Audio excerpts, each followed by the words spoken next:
मङ्गलम्।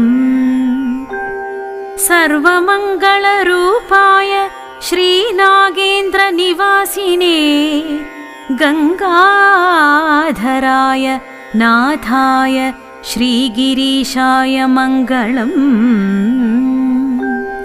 सत्यानन्दस्वरूपाय नित्यानन्दविधायिने स्तुत्याय श्रुतिगम्याय श्रीगिरीशाय मङ्गलम्।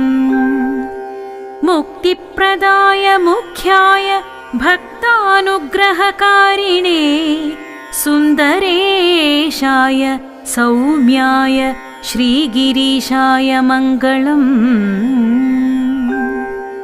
श्रीशैलशिखरेश्वरं गणपतिं श्रीहाटकेशं पुनः सारङ्गेश्वर